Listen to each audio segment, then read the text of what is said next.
Australia's own K-pop idol Rome from Sea Clown on SBS PopAsia. Welcome to the K-Wave. Welcome to this week's episode of the K-Wave. I'm Rome from the Kpop boy band Sea Clown. How are you all this week? I hope you're all totally awesome, and thanks so much for listening to the show and hanging out with me on SBS PopAsia. Last week I asked you to post a picture of you being a pop Asian and hanging out in your Asian pop t-shirt, getting photographed next to your favorite posters, like Sea Clown. Just joking. Seriously, tweet or send in a picture of you being a pop Asian, and what does that mean to you? Well, we are asking you, so why not post up a photo on Twitter or Facebook, and you have to hashtag SBS PopAsia of you being a pop Asian, and I'll definitely love to see you and see what it means to you. To me, it kind of means being a true pop Asian, okay, being true to K-pop, and really loving this whole thing, this pop Asian thing, for its music, its music and a variety of other things, like the DJ that kind of speaks for it now. But anyway, this week, so this week, guys, we were quite busy, and we did go to a lot of schools, and it was both really fun, but it was awkward at the same time, and I'll tell you why it's awkward a bit later, so do not miss that out. And tweet me your questions at Rome_SeaClown at SBS PopAsia, or post on the PopAsia Facebook page. And this is our show together, right? So you have to keep those coming. By the way, thank you so much for your tweets and Facebook messages. They really make this show happen, and there are some cool questions out there, so I hope I can get through lots for you in the show. So like I say, you never know who'll be swinging by today. That kind of rhymed. But anyway, here we go. Let's start off this amazing show with some amazing music by Orange Caramel, and this is My Copycat. Hello, I am Rome from the K-pop group Sea Clown, and this is my show, yes, your show, the K-Wave on SBS PopAsia in Australia. Feeling blessed to be here with you all. Coming up, K-pop updates and ding. Of course, Rome's week. Yes, what happened in Rome's week? We went to a lot of schools. It was so much fun because it was all for free. We did not get paid for going there, and I got a message. We did not get paid for going there. It was pretty much literally all donations. So it's all something that I guess we really wanted to help the students experience, get them off stress, because they are coming up for big examinations, and we're just like, let's have fun with them. But it was both awkward and fun, so I'll tell you why it's fun, but I'll tell you why it's awkward as well a bit later on Rome's week, so do not miss that out. But for now, let's get to your questions on Facebook and Twitter, and you can tweet me at Rome_SeaClown or at SBS PopAsia, or post on the PopAsia Facebook page. Straight into it, here's one from Tamina_Twan. What is the best thing about being a K-pop idol? I could say this over and over again, but the best thing about being a K-pop idol is standing in front of massive, it doesn't have to be massive, but standing in front of people that really support you, really like you, for the kind of music you make, or just for the person you are, and seeing them cheer you on just for that matter, it really, really, makes everything worth it. And I definitely can say it's just one of the best experiences that I'll definitely will never forget for the rest of my life. So yeah, that's probably the best thing. It's probably the fans. Yep. Next one is from Gretzel, and this person asks, what is your most memorable moment with your family? Okay, my most memorable moment with my family would probably have to be, there's so many memorable moments, alright? I just don't know where to really pinpoint my most memorable, but I think one of the most memorable moments would be when I was younger, and my grandpa, my grandma, my mom, my cousin, my auntie, everyone. We went on we went a lot. We went on a lot of field trips. Field trips, camping. We went so many times. I cannot remember all the places, alright? But it was so much fun because as a kid, my parents would take me to a lot of places in Australia. Made me explore a lot of things. kind of opened my eyes, my perspective onto a lot of things, and that kind of really boosted me up. And it kind of made me the person I am today. So I'm really thankful for that. And they were the most memorable moments because I can't forget it still. I mean, I'm this old and I can still remember it. It was seriously when I was really young, but yeah, that was just one of the most memorable moments.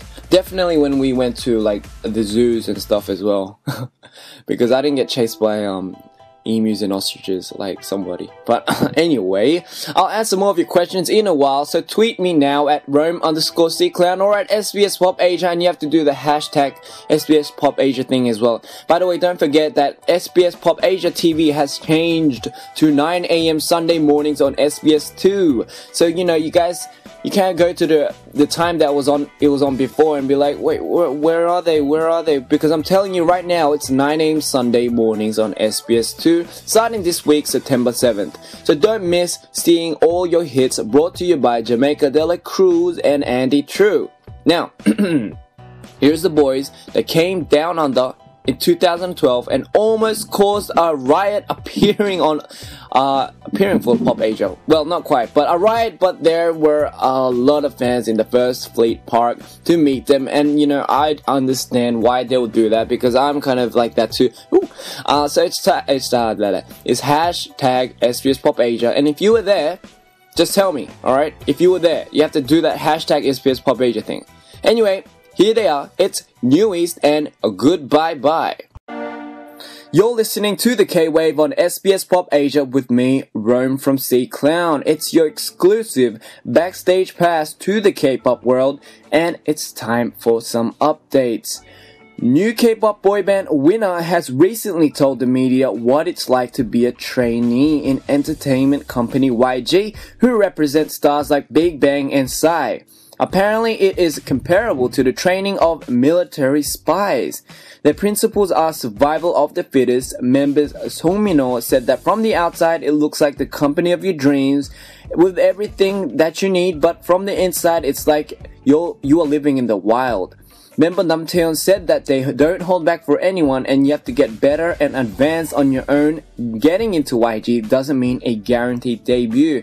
You know, guys, I actually heard this from Ray, because Ray is good friends of Nam Taeyeon, because they went to the same school. But yeah, he was telling me about this, and yeah, honestly, in companies like YG, you know, SM, you have really strict, I guess, like you get really strict boundaries when it's coming to training and practicing, because honestly, I think the most stressful part about all this, he mentioned it's like living in the wild, and what it means by that is pretty much you're in competition with the person next to you. Okay, so I mean, they could be your good friends, but still, if it's like next week they're like, okay, you're in competition with him and you have to beat him or else either one of you get kicked out, you know. It's kind of like that, and I guess that can really get on someone's nerves. It can really stress them out, but in order to have like a really successful debut, then it's totally understandable. I know they do it for the love of music. It's got to be from the passion. It's seriously, you have to want to do it, right? I guess, and that's just one of the hardest things. You have to keep reminding yourself, okay, it's because I really love music, you know. I know it can sound funny to you guys, but definitely in my trainee days, yeah, we too did have like a pretty rough time, but you know, it's all worth it in the end. It's all worth it. So yes. SHINee's Taemin is hot property right now, and he's good looking. He's got a new song. He's the youngest member of SHINee, so you would expect him to be quite a ladies' man too, right? Wrong. He is the opposite, and he recently told the media that he thinks he's lacking in experience when it comes to dating, and he hasn't dated for a while. Well, okay, when it comes to dating, I'm totally with this subject because I support it, and I totally understand why it's such a sensitive subject, because in Korea, it's especially a sensitive subject because they're not as open about it as they would be in America or like in somewhere in Hollywood or etc. So, you know, it's totally understandable, and definitely, I guess my I sometimes, I'm human, right? All idols are human, guys. I just want to tell you guys. And sometimes I do feel like I want to go out and just go on a date, like a nice date. But that could obviously attract some attention from the media. And I guess that's just one of the things that comes with being a celebrity. Everyone says with great things come great responsibilities, and that's definitely true, because you have people that look up to you, definitely idolize you, and if you want to perceive like a good image in society, I guess it's really good to maintain that. But I guess sometimes idols are, like I said, humans too. They do want to go on dates, and yeah, like some they just have more or less experience than others. And I definitely think Taemin is capable of just dating any girl he wants, but because yeah, he is a sexy man. Yes, I said that he is a sexy man, and yeah, I'm pretty sure all the girls really love him. But yeah, for me, I guess it's a bit different. And yeah, I am 25 in Korea, Korean age, so 25. So definitely, who knows?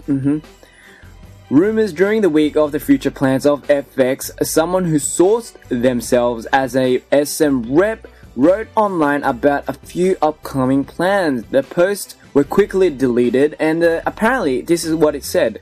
Number 1, FX will not be letting their repackaged songs go to waste. That's good. Number 2, Jessica and Crystal will be promoting as a unit in November. Number 3, Crystal was not originally planned for her drama. Number 4, Victoria will be filming a drama in China soon. She's currently receiving a lot of other offers.